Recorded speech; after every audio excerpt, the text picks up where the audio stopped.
so often with these disasters, when I looked into them, the operator was left high and dry with that terrible feeling of being trapped in a machine running wild. And nothing in the manual could help them. There was no one available on the phone. The designers were not accessible. And time was ticking. This terrible feeling that this event is going to catch you. March 28, 1979, 3:58 a.m. As it has for eons, the Susquehanna River continues this night on its ancient way through southeastern Pennsylvania. It glides through the state capitol at Harrisburg. In the Capitol building, the graveyard shift is cleaning the governor's office for the coming workday. Only a few miles further south, the Susquehanna moves past the empty shops and silent streets of Middletown, then on to the village of Goldsboro, sleeping now across the river from the blinking lights of 4 30-story towers. These enormous monoliths mark the site of the 3 Mile Island nuclear power plant. Perched on a sandbar in the river, the plant swills tons of the Susquehanna's cool water every hour. The water absorbs the enormous heat produced by 150 tons of uranium that lie buried in the heart of the plant's 2 nuclear reactors. In boilers 7 stories high, still other pipes carrying more water absorb this heat and turn it into 250,000 pounds of pressurized steam a minute. The tremendous energy now trapped in this superheated steam moves on to a 500-ton turbine as long as a city block. The turbine uses the steam's energy to spin a generator that at last produces the final product of this very complicated process. Almost 1 billion watts of electricity.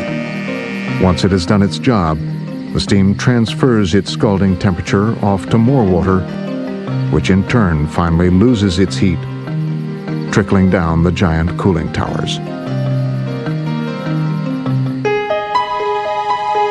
3 men are on duty this night inside the control room of Unit 2, one of the plant's 2 generating units. They are responsible for over 1,000 gauges, lights, meters, and switches that monitor the health of Unit 2. Tonight, repairs are being carried out. Workers are shooting compressed air into a pipe, trying to unclog a filter. They have done this before, but this time, things will be different. 4 a.m., what Ray Bradbury called the low ebb of the soul. Late at night, often the time when accidents happen. Using compressed air to clean a filter is a routine maintenance technique. But tonight, a trace of water has worked its way back into the air system, and in an instant, the great machine senses its presence. Nothing at 3 Mile Island will ever again be routine.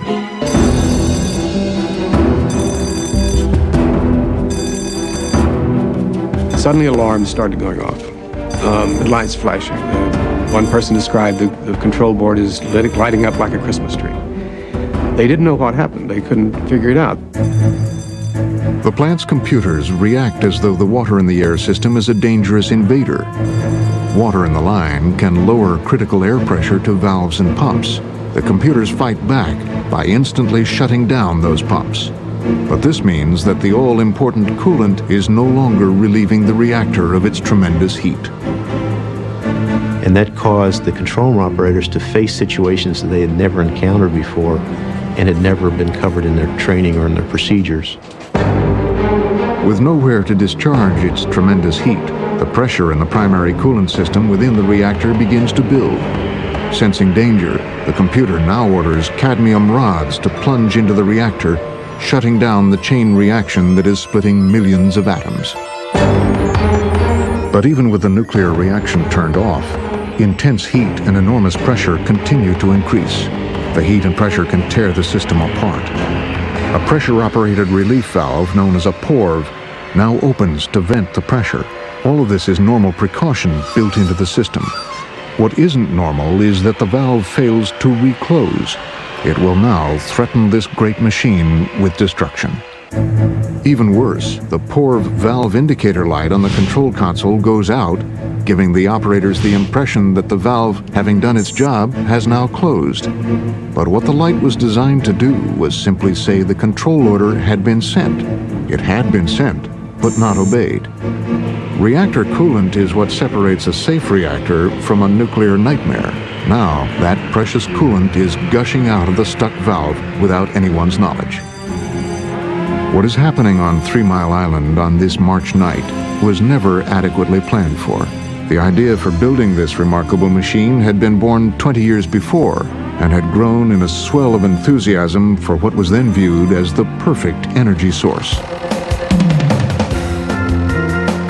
As far back as the 1950s and early 60s, Americans were told that nuclear power could produce electricity that was cheaper and cleaner than that made from oil or coal. Proponents boasted that atomic power plants could produce electricity so inexpensively that it would be too cheap to meter. Nuclear power's popularity increased even more when world events in 1973 signaled the end of inexpensive oil. In October of that year, the petroleum exporting countries shocked the world by drastically cutting back on petroleum sales. As they struggled to fill their gas tanks and worried about fuel for heat and electricity, most Americans agreed. The infant nuclear power industry needed to grow quickly.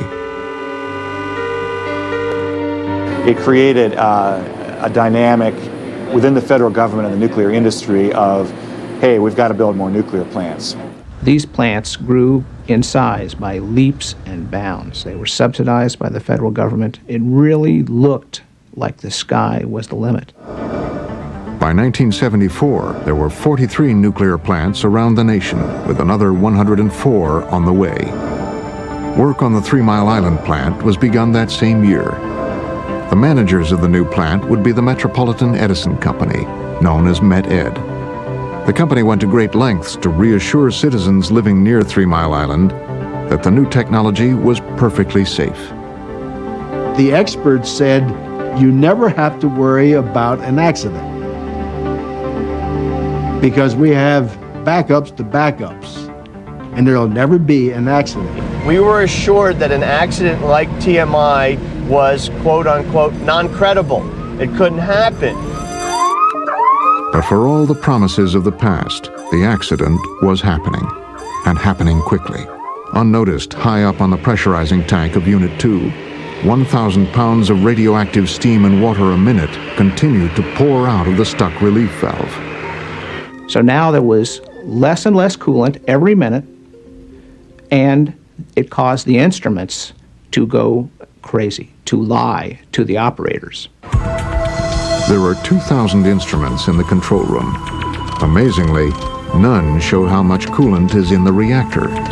The status of the reactor's all-important coolant is monitored indirectly by measuring the pressure inside the reactor. It's similar to showing how much water is in a tea kettle by measuring the pressure of the steam coming out. And what all these lights and gauges now show is a level of pressure in the system that says water is gradually filling the reactor's pressure tank. If allowed to fill to the top, the water will finally have nowhere to expand and will burst the critical coolant system like an overinflated balloon. Reactor operators call the condition going solid and have been taught never to allow it to happen. The pressure gauges suggest the water is continuing to rise, 200, 300, 350 inches. The manual says 400 inches is the maximum. That pressurizer was shown to be full of water when in fact it was actually losing water. It was a false indication of where the level was. But they responded the way their procedures and training had taught them was to deal with that problem. 5 a.m. The control room begins to fill with people all trying to bring the worsening situation under control. But the system is not behaving according to the book. With the pressure so high, there should be too much, not too little water covering the core. Instead, the reactor is getting hotter and hotter. The problem is that no one knows about the coolant gushing out of the valve. They had their instrument panel, but because of the damage, they began to feel they couldn't trust the readings that they were getting on the instruments. As the reactor coolant heats up, more of the liquid is turning to steam. The giant pumps that move 2,000 gallons of water a minute are not designed to handle the steam. They start to violently shake and vibrate. If they tear themselves apart, the plant is doomed. An unheard of decision is made. The control room supervisor will gamble. He orders reactor pumps turned off. They did exactly the wrong thing, but they thought they had never been trained for this situation. They thought it was a way to keep the reactor from, quote, going solid. So they were fooled. They began letting coolant out. The men in the control room now mistakenly think that the situation is improving. It is not. With the pumps off, the core is being uncovered, and its temperature is over 2,000 degrees and rising. When the core reaches 5,000 degrees, it will melt, becoming a molten mass, a metallic lava that will burn through the 8-inch thick steel containment vessel. Once out of the plant, it will scorch into the earth itself. What happens next could become an unrivaled technological disaster.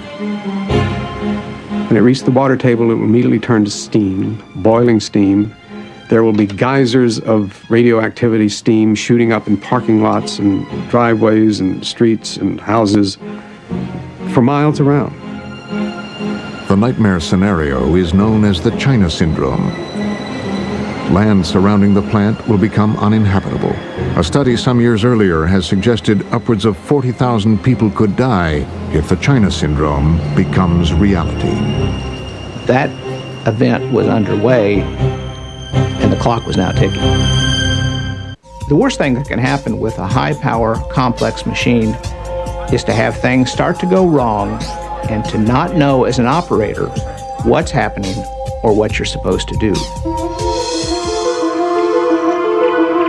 March 28, 1979, 7:15 a.m.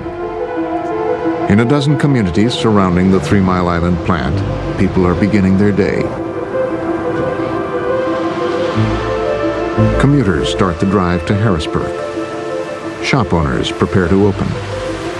Children begin heading for school. All are still unaware of the potential disaster that is building only a few miles away. At the 3 Mile Island plant, a relief worker has finally discovered the stuck valve. Too late. The valve has been open for over 2 hours and 250,000 pounds of coolant have evaporated or leaked to the basement. But the leak had at least allowed some of the heat in the reactor to escape. Now some parts of the giant furnace are reaching 4,000 degrees, but the operators are unaware. Temperature monitoring instruments in the core can only read up to 700 degrees. The men sitting in the control room are now flying blind. Flying blind is really a scary, deeply unnerving experience, and it gets worse minute by minute. It's the feeling a person has that no one has ever been in this place before. You're on your own. That was the feeling that morning at 3 Mile Island. Experts at the Nuclear Regulatory Commission in Washington and Babcock and Wilcox, the designers of the reactor, desperately try to get through to the control room. But the single phone line in the room is constantly tied up. The experts get only busy signals. As if the operators weren't already under enough pressure, a new alarm sounds. Radiation is now detected not only in the buildings, but in the control room as well. Step into what that control room must have been like. That one phone is ringing. It's a constant blare. The master klaxon is going. The sounds of trouble. They are supposed to sit down and quietly work out these clues. It was just almost impossible.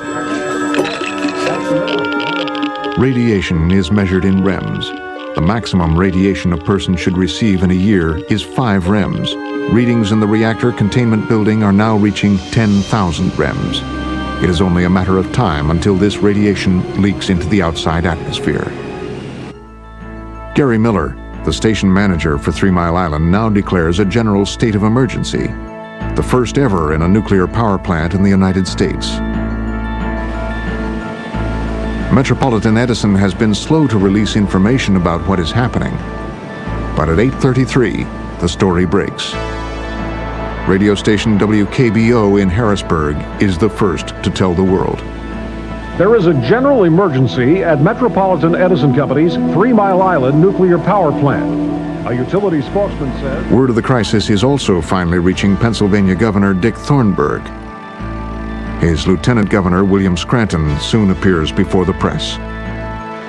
The Metropolitan Edison Company has informed us that there has been an incident at 3 Mile Island, Unit Number 2. Everything is under control. There is and was no danger to public health and safety. 10:17 a.m. Radiation levels at the top of the containment building could now kill a man in 20 seconds. Plant manager Miller now orders his men to break out emergency breathing apparatus. By 11 a.m., radiation is detected leaking into the atmosphere outside the plant. The evil genie is out of the bottle.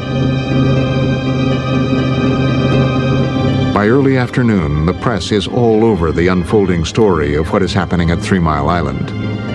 Met-Ed officials at last call a press conference of their own. Their spokesman is Jack Herbine, an engineer with no prior experience in dealing with the press. The incident occurred this morning around 4 o'clock. Things are falling off right now. We expect soon to be in the cold shutdown condition. Herbine says nothing about the escape of radioactivity into the air being breathed at that moment by the reporters. They are left with the impression that the incident is over. Basically, they just lied. They didn't call anyone, actually, for hours. And then they kept insisting that it was just a stuck valve and they would fix it and there was no real danger. Med-Ed's first pronouncements were extremely deceptive and disingenuous. In fact, it got to the point where the lieutenant governor actually had to give a press conference saying, look, the information the company is giving us is misleading and non-credible.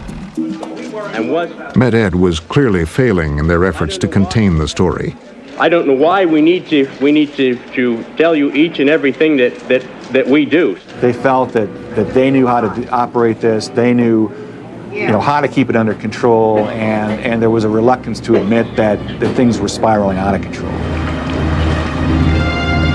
7:33 p.m. The reactor designers at Babcock and Wilcox at last get a phone call through to the control room. The message is urgent and simple. Without water, the reactor will melt. Forget about going solid. Get water moving through the core. The pumps are finally restarted, and for the first time in 15 hours, the temperature and pressure in the reactor are at last stabilized. There will be no China syndrome. But the terrifying drama of this mighty machine is not yet over. The clock is still ticking. In most cases, the mistakes made are ordinary ones. They are garden variety, the kind of mistakes that you have made, I have made. What is different about the machine frontier is that the consequences are extraordinary. Thursday, March 29th, 8:30 a.m. It is now 28 hours since the accident at 3 Mile Island began.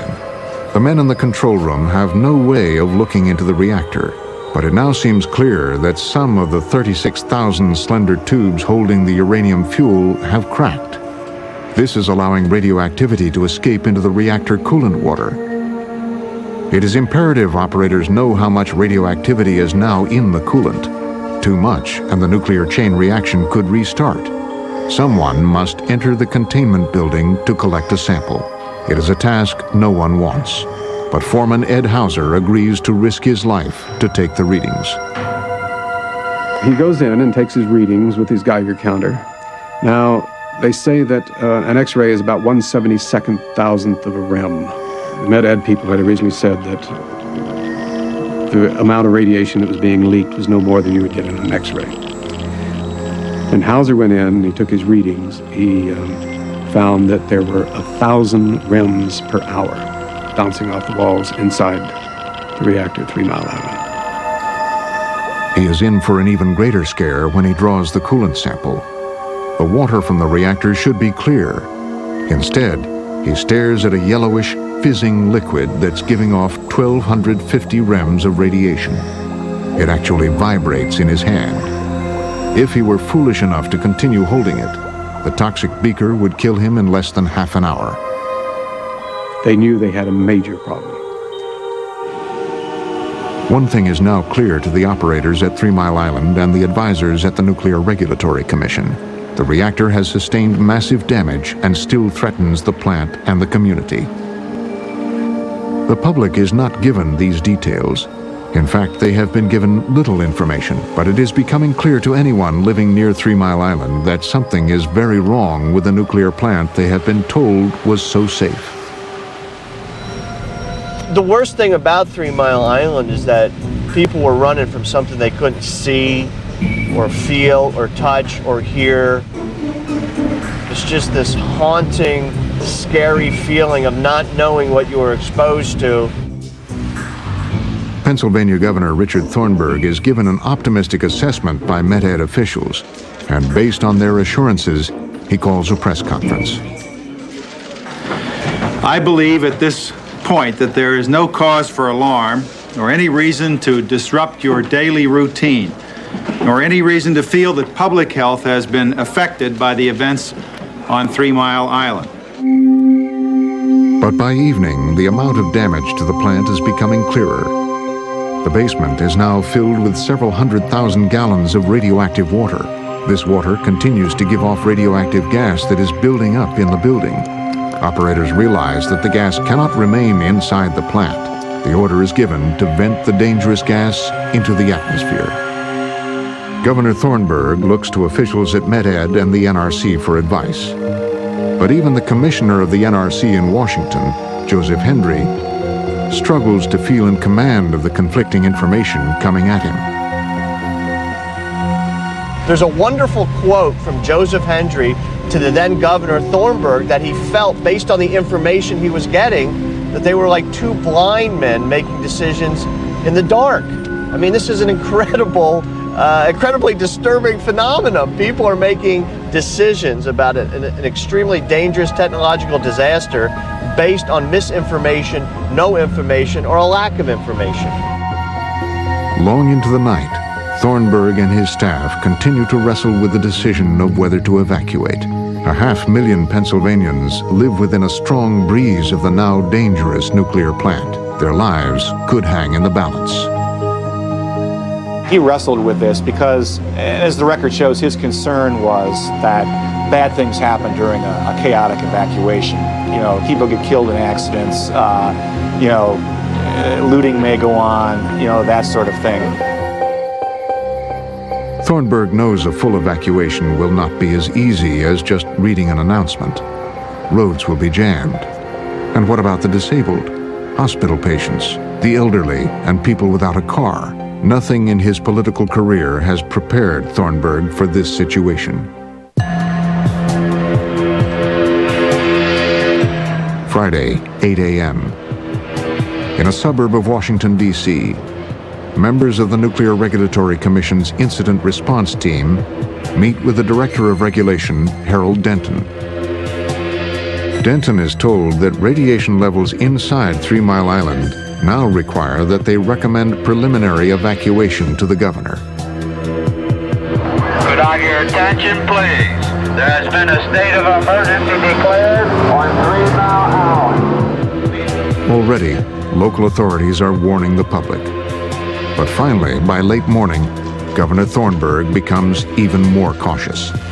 Based on advice of the chairman of the NRC, I am advising pregnant women and preschool-aged children to leave the area within a 5-mile radius of the 3 Mile Island facility until further notice. My sister was in school and parents just came and took their children out of school. There was that sense of panic, that sense of fear. Although Thornburg's evacuation order applies to only some 40,000 residents, over 100,000 people now take to the road. New York Times reporter Wilborn Hampton remembers driving through the small town of Goldsboro just across the river from the stricken plant. It was like driving into a ghost town. The only thing that was missing were the tumbleweeds. Wasn't a car on the street.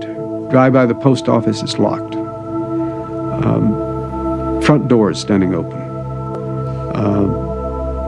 One house TV was still on. People had just gotten up and left as fast as they could. The fear that existed in the towns around 3 Mile Island was very hard to describe. I'd never seen anything quite like it, and I had covered 2 or 3 wars. But it was the fear of the unknown. Towns are being evacuated. Radioactive gases drift from the damaged reactor, and core temperatures are still off the chart. Radioactivity in the reactor containment building is so intense, insulation is burning off wiring, causing instruments to fail. Little by little, less and less will be known about the wounded but still very dangerous reactor. Now, an NRC engineer announces an even greater terror may be waiting to strike. By analyzing new computer data, Roger Mattson is convinced that melting fuel rods have released a large amount of hydrogen that has now gathered at the top of the containment dome. With the right amount of oxygen, this hydrogen bubble can explode, instantly blowing the top off the building and filling the air for hundreds of miles with deadly radioactive gas. The world has never known a day quite like today. It faced the considerable uncertainties and dangers of the worst nuclear power plant accident of the atomic age. And the horror tonight is that it could get much worse. Reporters will come to call this day Black Friday. All who are near the stricken plant hold their breath to see what the next day will bring. One thing we can be sure of now is that the public's trust can be lost rather quickly. One mistake, one irreversible consequence, the trust goes away, and those people on the machine frontier might lose that spot forever. Saturday, 10 a.m. Reporters at 3 Mile Island are now asking questions not to get a news story, but to have a sense of whether they should be running for their lives. From almost the moment the story reached them, the press has felt there was no one in authority they could trust. Met-Ed officials obviously are spinning the facts, and the NRC reactions are confused and contradictory. Among the people most concerned by the confusion is the President of the United States. Jimmy Carter is a trained engineer and a veteran of the Navy's illustrious nuclear submarine program. He now tells NRC Commissioner Joseph Hendry that he wants a personal representative at 3 Mile Island to take charge of activities and report directly to him. Hendry turns to Harold Denton. Denton is an engineer who has been leading the emergency team at NRC headquarters in Bethesda, Maryland. Now he arrives in Pennsylvania with presidential authority. Almost immediately, the mood begins to change. Harold Denton of the NRC was sent in to be kind of like the reassuring public figure who could give out the information and have people actually believe him. When Harold Denton arrived, there suddenly was a sense that here was someone you could trust. And it was a great relief after days of talking to publicists and press people from Metropolitan Edison. I am advising those who may be particularly susceptible. Thornburg had ordered the evacuation of pregnant women and children. Now, if Roger Mattson's warning about the danger of the hydrogen bubble is correct, every resident in a 10-mile radius should be evacuated. The problems of such a task would be extraordinary, but so would the loss of life if the governor makes a mistake.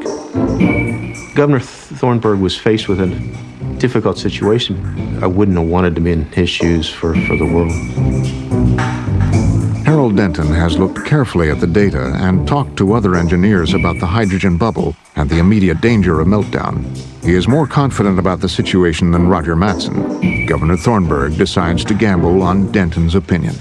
But it's certainly days before flammability limits would be reached, and many more days after that before detonation limits would be reached, all of which assume that we did nothing but sit on our hands here instead of getting the hydrogen out of the vessel. At the same press conference, the governor makes a shocking announcement, one that will do much to at last end many people's fears.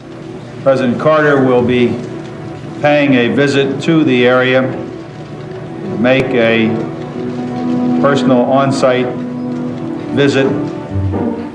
But what most of America does not understand is that there is still strong disagreement within the NRC as to whether the hydrogen bubble is close to blowing the roof off the containment building, perhaps with the president inside. The president did take a chance by coming. He had advice from some of his people that he really shouldn't go, that it was still not safe enough for the president of the United States to go there. But he was a nuclear engineer. He knew probably better than any other public elected official, you know, what was going on, what the dangers were. Sunday, April 1st, 10 a.m. Even as the president's helicopter comes in for a landing in Harrisburg, Matson and Victor Stello, another NRC engineer, are locked in a heated dispute over the threat of the hydrogen bubble. Harold Denton briefs the president and Mrs. Carter on the situation. He is very direct and tells the president of the dispute between his staff as to the present danger at the plant. Carter doesn't hesitate. He starts downriver toward 3 Mile Island. The president tours the plant. The tour does not uncover any new facts for the president's consideration or the public's consumption. Its purpose is simple: restore public confidence. When the president came along with his wife, we felt that the president of the United States is not going to come if it's not safe. And when he came, it really was a relief as far as the people were concerned. But the important moment of Carter's visit is not taking place with the president inside the plant, but in an office trailer where Roger Matson and Victor Stella frantically analyze chemical calculations together. As the president's visit is concluding, Stella at last finds the error in the calculations that proves his point. They do have time, days, perhaps weeks. The hydrogen can be released gradually, ending the danger of a massive explosion. And finally, engineers will be able to slowly shut down the reactor. The end of the crisis is in sight. Disaster was averted at 3 Mile Island, but the scale of what might have been is difficult for most people to imagine. Yes, there was talk of radioactivity and some sort of meltdown, and a few thousand people were temporarily forced from their homes, but no one died. To anyone living in another part of America, not much seems to have happened. To begin to comprehend what almost happened on a small island in the Susquehanna River, it is necessary to look at another nuclear power plant half a world away. The history of machines tells us that the most likely time for a problem, for error, for a malfunction, is when a big, complex machine is moving from one state to another.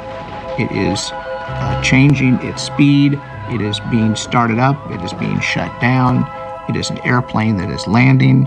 Those are changes of state that need a higher than normal level of alertness.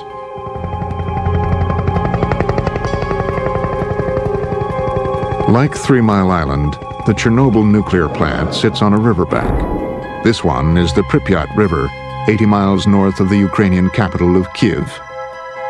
7 years earlier, catastrophe had been narrowly averted at 3 Mile Island. But on a spring day in 1986, the farm-filled countryside around this huge plant will not be so lucky. Unit 4 at Chernobyl had been scheduled for a maintenance shutdown. Even routine maintenance moves a complex machine from one state to another. It is a time of great danger. Normal procedure is interrupted or set aside. Safety checklists are changed. But on this day, authorities have changed the status quo even more. They have ordered that a test be conducted to see how much electricity can be pulled from the generators while the reactor is losing power and slowing to a halt. The thing was hard to keep going at low power. And one by one, they had to disable the various automatic systems that would have shut down the reactor. This big grumpy beast did not like to keep walking at this awkward speed. In fact, the reactor fought back, tried to shut itself down completely as it approached that dangerous low power state. The operators took steps to keep it running at a lower power, pushing that edge because they had been told, work out this experiment, see how much power you can squeeze. Now the reactor is surging into unknown territory. Within minutes, it is clear to plant operators that the machine is running away with itself. They decide to shut it down. And they threw the switch to drive in the control rods, which were also the shutdown rods. And unfortunately, the design of those rods had the effect of making the situation worse instead of better. With a force of 45 tons of dynamite, the reactor explodes and rips off the top of the containment building. Tons of steel are thrown in all directions. But what was also blown apart was one of the largest collections of cancer-causing, death-causing poison that humans had ever assembled in one place. As helicopters and plant workers pour tons of water onto the raging inferno, huge clouds of radioactive steam pour into the air.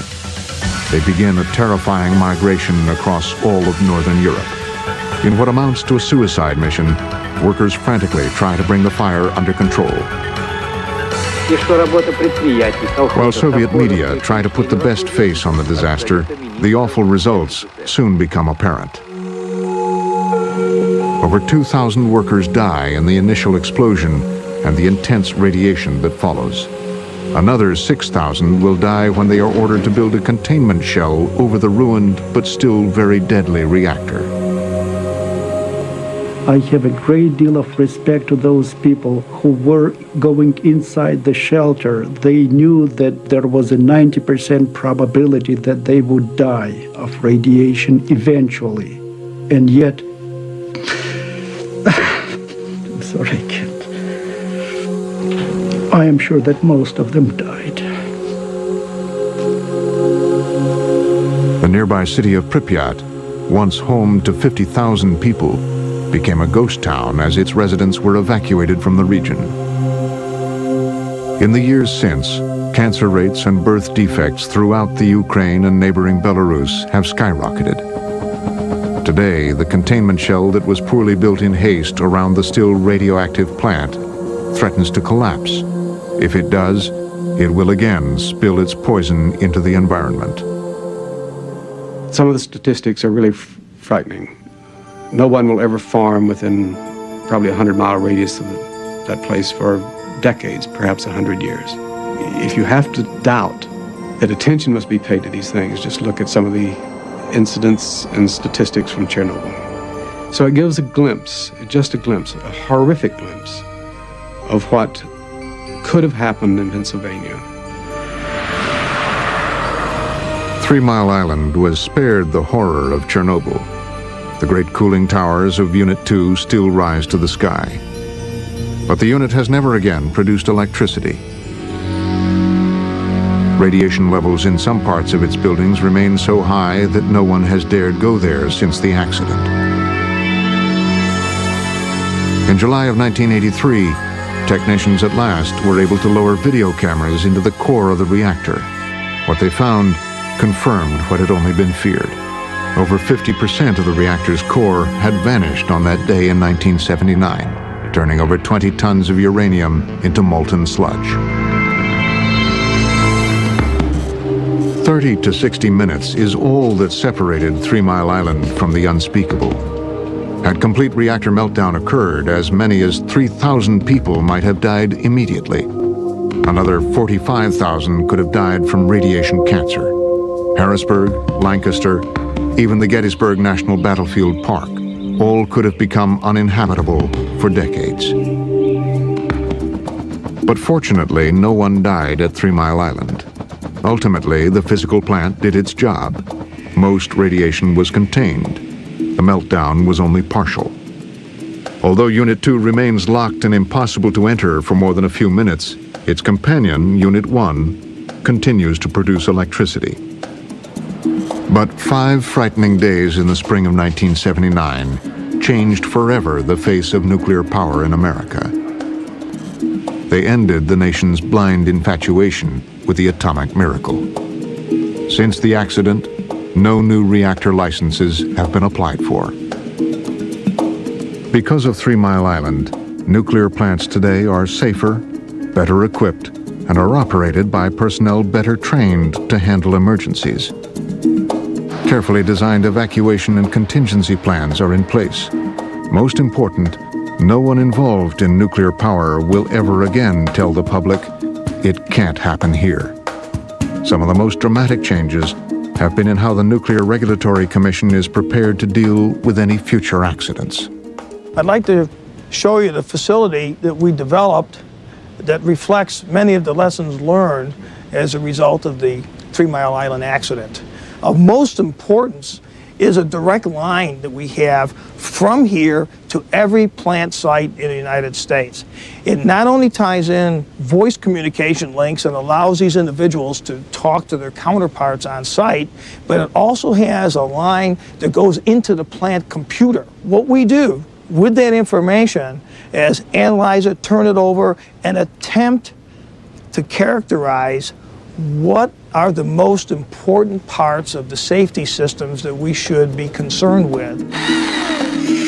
But we have also learned other less tangible lessons. They are lessons that have less to do with hardware and engineering and more to do with human attitudes toward technology. Well, complex technologies work best when they're backed up by skepticism and checking, not bravado, not confidence that nothing can go wrong. Complacency and bravado are recipes for surprises, and very nasty surprises. As our technologies advance and as our power to wipe ourselves out increases, it is vital that our wisdom increase at least as fast a rate as our knowledge. And wisdom and knowledge are not the same things. You know, I think it's important that these cooling towers remain here forever as a monument to a failed technology. And, you know, like any battlefield that you go to study, this is a battlefield where technology failed. And you can't study nuclear power without coming to 3 Mile Island. It would be like studying the Civil War without going to Gettysburg.